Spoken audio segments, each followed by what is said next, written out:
Hello friends and welcome back to my channel. My name is Katelyn from Florals.com and today we are on location because I wanted to check out, after seeing in several Facebook groups, seeing a lot of good posts about it, I want to check out a Dollar General PopShelf. So it's a spin-off of a Dollar General store where they have more trendy items, not necessarily need items, but like fancier items like home decor, things for your pets, things for beauty and health care and summer fun, and of course crafting. So I wanted to go check it out. I've never been to one.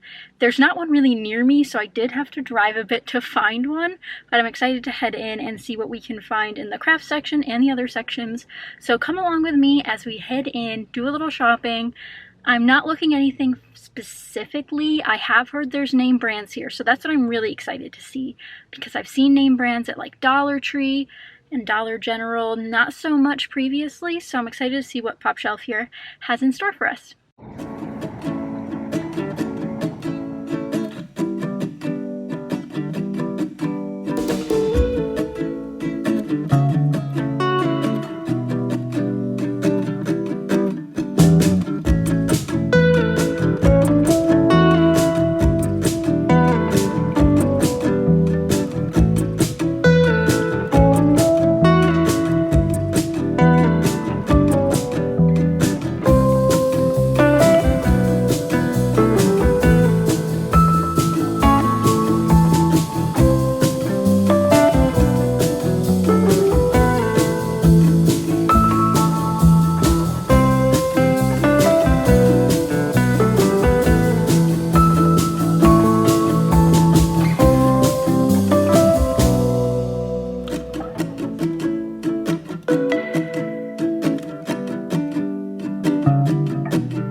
back home, I wanted to do a full haul and review of my experience at PopShelf, which I have my receipt right here. I only bought 5 things, which, give or take, I think was good. I didn't want to go overboard. I don't need anything. I think we go through that struggle a lot. A couple non-crafty things too, so I'll start there and then dive into the crafty things. But first, my review. I enjoyed the experience very, very much. I was hoping I would see some of the things I've heard mentioned on Facebook and all the other groups I'm a part of. I did see name brands, which was obviously the thing I was looking for.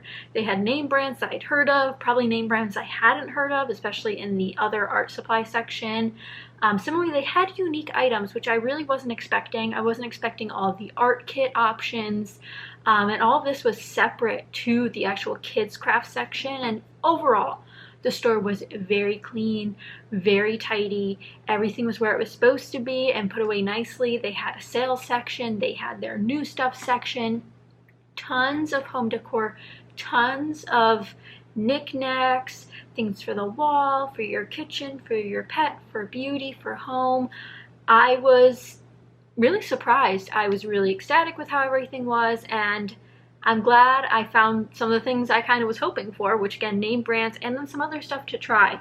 Now, like I said, there's probably name brands in the stores and they're probably different across the country. Now, I know pop shelves are kind of popping up here and there. Usually Dollar General's turned into a pop shelf or a hybrid version. So be sure to look near you if one's coming soon. If there's one near you, highly recommend checking it out, especially if you're just looking for something similar to, I wouldn't say Tuesday morning because it's not exactly that, but it is similar to a Tuesday morning in that there's a lot of variety of things to look at. They're relatively good prices. They have sale prices as well, at least mine did. So definitely check out one in your area if you are interested in getting some craft supplies on a cheaper scale. Ideally they're name brand, names that you've heard before, but they also have some cool stuff that I wanted to check out. So while I will probably rate the experience a 9 out of 10, I guess I just wish the craft section was a little bigger and they had other spots open. So they definitely have room to grow, so I think they're probably just piloting out some products and then going to get more. The sales associate I talked to says they get weekly deliveries of items, which they always put up at the front of the store. So that's good to know that if you are going on a more regular basis, if you have one that's really close to you, you could go a little bit often to see what their delivery schedule is and get new things every week if you wanted. She didn't emphasize the craft section or anything like that, but just overall the store that I have gets weekly deliveries of new product, which is super exciting. I'll have to go back in a few months to check it out. So overall, you guys probably saw a lot of name brands, more than I thought there'd be, based off of what I heard in the groups. I didn't think I'd actually have success with them, and as some of you guys know, I don't have a lot of great crafty stores in my area in Orlando. Now Orlando's obviously very large, so there's a lot of different regions, but this one was worth the drive, especially if I only go to it a couple times a year maybe, and especially for the deals. So like I said, I have my receipt here. I ended up spending $15, which one of the items I don't have with me because I actually bought something for my cats. I got them a new cat toy, which they are happily playing with already. So loved the cat section. Had to check, always have to check for my cute little cats. The next thing up was something I needed for my house that is, I probably didn't need right away, but I saw it and I was like, well, that's a good price and you know, I'm here, why not? So I ended up buying a pair of household shears. Now, every time I get flowers for my boyfriend, or if I go buy flowers myself, my poor home scissors that aren't serrated like these ones practically die, and I have broken a pair of scissors that way before trimming my flower stems, which these should be a little bit more heavy duty. These were $3. I don't know the brand, Bloom. It's a little generic, so I assume these are generic. And these have a 3-year warranty. They're not name brand in terms of like a Fiskars or any other cutting tool, but I think they'll do great for my purpose, and they'll go into my junk drawer that's in the kitchen as per always. So excited to have those. And as I mentioned, there were 2 sales sections at my store. One was in the flower and garden section, so they had a lot of like plant material on sale. So like the gloves, the plant pots were on sale. Similarly, they had a sort of like old season thing, so they had a variety of vases also on sale, which was a separate section in the store. So definitely check out your store. I'm sure each one is different and has different products, and as you saw through my clips in the store, a lot of variety in the amount of inventory per product. So some of the stuff I bought was like shorter on inventory, so I wasn't sure if it would be there next time I go, so I wanted to scoop it up now so I didn't miss out. And like I said, I don't have a lot of great craft stores near me, so as of late I've always been looking to online shopping, which I'd rather not do unless it's a small business. So for this instance, I thought I'd give some of these a go. The first thing I wanted to try, which I think is always the #1 question when going to a new craft area in a store and finding out they had adhesive. So I ended up picking this up. This is the 1/2-inch foam mounting tape, and this is their sort of brand. I don't know if it's theirs or it's called Crafter's Closet, which is kind of similar to the one that Dollar Tree has, but not the same. So I assume they're like a similar manufacturer that Dollar Tree has. But this was $2, which I think is a little expensive for, let's see, it's 150 inches and then 1/2 inch across, obviously. So we'll see. I'm definitely going to try it. I think it's going to need additional adhesive under it. It's not the thickest tape, as you can tell as well. Let it focus for a second. Not the thickest, which really just depends on what type of project you're going on. And surprisingly, this is copyrighted 2015. So Art Skills has been around for a while. And I don't know if Crafter's Closet's new and is like the face for Dollar General or not. I'm not familiar with Dollar General that much, but I am excited to give it a try and let you guys know about it. I'll probably post my final review of this on Instagram, so make sure you follow me there so you can get a follow-up. Next up, and this was one I debated on because I love paper as much as the next person, and I didn't know if I should get any more paper, but I did, so I let myself have it. It's something different, and it was cute, and I'd never heard of this collection, so obviously I got a name brand thing to try out. And let me actually take off the stickers here so you guys can see into the paper pad. But I ended up getting the 6x8 paper pad that was there. So if you guys remember from the overview videos, there was one 12x12 normal paper pad, one 12x12 project paper pad, a 6x6, and then a 6x8. So I ended up getting the 6x8. Moonstruck's a great paper pad. I had a couple of the 12x12 papers, but I don't have them anymore. I've used them. So I thought it'd be not a great investment for me since I don't do those deep jewel tones very often. And then similarly, the Jen Hadfield fall one, not up my alley. I have a lot of fall papers I can't use. I live in Florida. Fall's not exactly fall here. And then the project paper pad Damask Love just had project pieces I wouldn't be interested in, like fussy cutting. Not interested in fussy cutting the ephemera out of there, but such cute designs. But here is the one we landed on. I got the Pebble Kid at Heart. And it's not as childish as I thought it'd be. And again, this is the 6x8, so it's really emphasized for cards. But let me pull out some of my favorite designs. Obviously, we have a script. How beautiful is that? Just little hellos. The florals. A floral will always win me over 9 times out of 10. And they do a double. And then a second floral with light green. These are beautiful spring colors. Gingham, you can't go wrong there. Especially in my heart. Yellow polka dot, which I love this shade of yellow. A darker sort of goldenrod yellow. Rainbows, can't go wrong there. Blue polka dots. So these are really just the basics in this color scheme that I've been loving lately, which is like a brighter pastel. I wouldn't classify these as all brights, but some of them are, which works out really well for my particular style. This one is one of the holographic foil ones, or sheen. It's not really foil. This one, typography that says smile. I know this isn't a close-up flip through, but then a 2x2 cut apart. Love those. More gingham, more florals, notepad, ledger, and more cut aparts. Look at those puns. Orange, you happy? So I had to get it, and that's 36 papers, 18 designs for a grand total of $3, which is on par for a Tuesday morning, for a sale at Joann's, for XYZ. So I was excited to pick it up, even though I'd never heard of it before. Let's see, it says it is from 2021. So maybe that's why I haven't heard of it. But I am going to have a blast doing this. And let me know if you guys want to see specific videos on any of the products I share. I'm always interested in doing those if you guys are. The last thing was the thing I went on a limb for. And I will tell you guys, I went there at opening because I didn't want a ton of people in the store because it's awkward to film if there's tons of people in the store. So I went right at opening, and I was the only one in the store. So I think the associates asked me if I needed help 5 or 6 times in various sections just to make sure I didn't need any help. Obviously, they were trying to do other stuff too, but they were just checking in on me, which was very kind of them. And I probably spent 30 to 45 minutes in this PopShelf. But it's because I was debating on so much. I didn't know what I wanted to buy, and I did not want to go overboard. That was my main goal. So this was the one sort of trial thing that was out of the comfort zone for me. So you guys have to hold me to trying this out. And this is from Deco Art, which is a name brand in the paint community. Water marbling paper, which may sound confusing. So I read the back to make sure I wasn't crazy, and there was no like slot to open this up and feel it, but I was really hoping that this would be a non-name brand, well, a cheaper option to the Tim Holtz alcohol ink paper, which is Yupo paper. I'm hoping.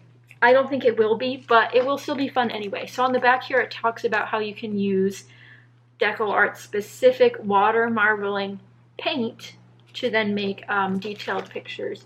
So you put paint in water and then you dip the paper into it. So we're going to open it. 15 sheets, 8.5 by 11 for, let's see, this was, I believe, in the $3 mark. Most of them had prices on them, which was really nice. Most of the shelves, most of the products had stickers on them. But let's see what this is like, because it said it was, oh, it's definitely different types of paper. It is definitely not as shiny as I thought it was going to be, so it probably won't work well with my alcohol inks, but I could give it a try. I'm trying to debate if both sides are the same. It's 32 pound, which I could have read on the back. It's pretty flimsy, which is fine. Again, this could be used as a background or a card or just a die cut element with, of course, the alcohol inks on top. But it says it's great wet strength with no pre-treatment needed. Yeah. So we'll have to see if it works, because I'm kind of scared that it won't. But if not, maybe I should try water marbling. Let me know if you guys want to see that. I've done marbling a few times. I did the trend with nail polish water marbling a while back when that was a thing. That was a long time ago. I did it on my nails. I've done it on jars. I don't think I ever posted that stuff. If I did, please don't go find it. I'm sure it's not the best quality compared to today's videos, but that is it for my PopShelf by Dollar General. I don't think they're really associating with it, but they are. It's owned by Dollar General at the very least, the same company. So that was it, $15. Again, the cat toy was $3, so that helps to make up the rest of the money. So I'm excited to try this out. Now, will I try it out right away? Hopefully, but sometimes I don't. And hopefully I'll be able to test out the water paper, the water marbling paper. Interesting to try out. Let me know if any of you guys have tried this or the foam tape or anything from PopShelf. I'm highly interested in hearing your experiences of attending, looking through, buying stuff from PopShelf. Like I said, I was surprised to see as many name brands as I did, but that's what I heard in the online group, so I'm really excited to report that everyone was right. They did have scrapbooking name brands there. Dear Lizzie, we saw a couple other ones. I didn't see any Amy Tangerine, which is a little surprising. Saw a little bit of Dear Lizzie, Jen Hadfield, Damask Love. So some of the newer stuff, definitely not a ton of older stuff. Moonstruck, I think, was the oldest thing I saw there. So definitely interesting to say the least. And I wonder where they get their stock from, if it's from other big box retailers or if it's from like a Joann's or Michael's sort of excavating their inventory.